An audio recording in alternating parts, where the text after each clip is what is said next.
If you don't believe in ghosts. If you don't mind dummies. If you think nothing scares you, then think again. Really hard. Coming back again for Goosebumps, folks. Yep, still talking about the masked mutant just a little bit, but technically we're talking about the Colossal Elastic Boy. So Skipper has become a superhero. And oh my gosh, it's so funny that in the episode they definitely showed his costume and everything, and it's so damn funny. As for the book version, they just said, "Oh my gosh, he cut himself by accident making a sandwich or something, and he's bleeding ink." And it's like, my goodness. Technically, I think in the book version, he's more like a latchkey kid, while in the episode version, they make sure that he has a mom and dad. So yeah, I mean,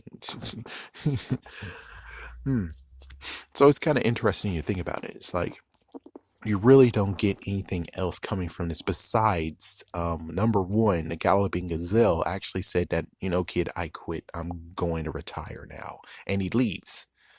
So Mass Mutant is defeated. Most likely his base is still there. So his base is still there, and it's like, so how did he even come to the world? That's an interesting part of, like, how did he come even into the world? We have no idea. In both in the episode and also in the book, we don't know when they actually came into that world. So we have no idea what happened to him. We have no idea if the super team or super friends, or I know this is copyrighted, but I'm just saying, we have no idea that the heroes actually exist in this world too, or there's like some kind of portal or something, or there's a rip and whatever. It's like, we don't know, and most likely I bet the comic book actually explains what happens, but sadly we don't even get to look at the comic book issue that explains everything of, oh my gosh, it actually appeared here. And even in the episode, it showed that he just went through the comic, not even looking through it and reading it. It said he just looks through it, and it's like, what the frick, man, that's not how you do things. So his exploits, it's kind of interesting where it's like, it's his exploits and stuff. It's like, how will he now do this? It's like, he is now a hero. How will this work out? That means that by day, he is a kid that goes into school and stuff, but by night, he is a hero. And it's like, will he actually tell people that he's a hero or something? And the other interesting part is that, is sulfuric acid actually his weakness, or that was just a bluff? It's like, because when he was talking, it's like, I'm actually the Colossal Elastic Boy. It's like he was just speaking that into the atmosphere. So does that mean that even speaking his weakness at that point was actually saying that here's my weakness? That's an interesting part of where it's like, so is that how it goes? I would love to actually just see, I would just love, because, well, I don't even know if Goosebumps is still having a freaking comic book, but I would love to have like a 3 or 6 series of Colossal Elastic Boy, where they actually just expand on the universe. Heck, even cross paths with Dr. Maniac and Swartz Kid. It's like, yeah, I mean, go to the other one that actually has another comic book. It's like, yeah, just that would be pretty damn cool. Just do that. Show connection between the two comic books. But his exploits, we don't really know his exploits, but it would be cool to actually have like a little bit more than that, and it would just be cool, period. And plus, like, for instance,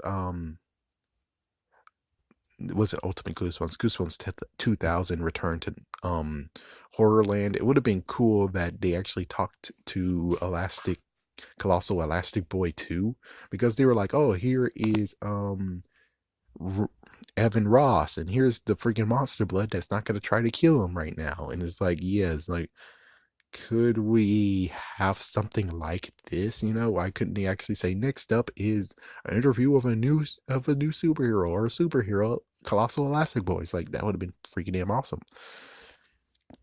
But anyways, and it would be kind of cool to actually just have a comic book series actually shows that a Galloping Gazelle, who's most likely stuck here in the world now, he's like, I will train you, kid. It's like, yes, kid, I will train you now.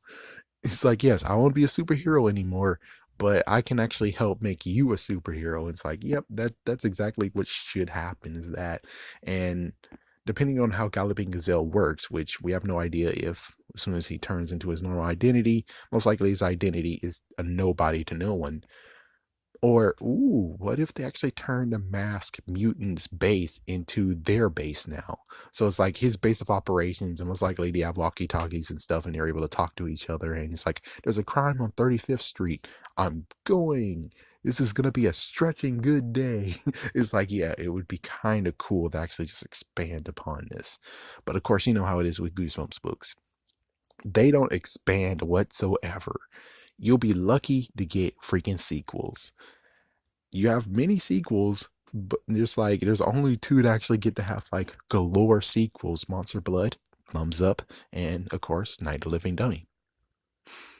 That's about it. That's the only two to actually get to have more freaking sequels. They're the only two that gets that. And it's like, huh, that's interesting. It's like, I wonder if, you know, many others can. And it's like, there's some that actually got like one-offs, and that's the luckiest thing you get is one-offs. But when it comes to Attack of the Mass Mutant, you won't really actually get a sequel from that. It's like, yeah, you don't get that. But of course, it's kind of like Scream of the Haunted Mask. It's like, yo, that just a spin off. And it didn't say the Haunted Mask 2, it just says Screams of the Haunted Mask. It's like, yeah, but you know. Mass Mutant, on the other hand, you don't know because it says Attack of the Mass Mutant. So it's like, if you call it Attack of the Mass Mutant 2, it's like, how did he survive? And it's like, you kind of can make him survive considering you're like, oh, but he turns into a liquid. It's like, it turns out maybe when he turns into a liquid, it doesn't truly defeat him. Something like that. Whereas like, he turns to a liquid, you thought he dies, but no, it just takes months or years for him to try to come back. So it's like, there you go. It's like, it works out perfectly fine. Where it's like, it took years for him to actually get himself back to normal. Even though he's now at a weakened state because, well, like you said, it's hard for him to turn it from a liquid back to a solid. So that means that as soon as he turns it back to a solid, he will have a lack of power now. It's like, yeah, he's have a lack of power where it's like, he used to be able to turn into anything. Now it's like, oh, frick, I'm only able to turn into people or something like that. It's like, yeah, he's only able to turn into people now. He can't turn into anything else unless he actually does what Frieza does, which is train. So it's like he has to technically train his body, but even so, he still kind of is lacking of his full potential that he used to have. Anyways, have a scary day and have a scary night.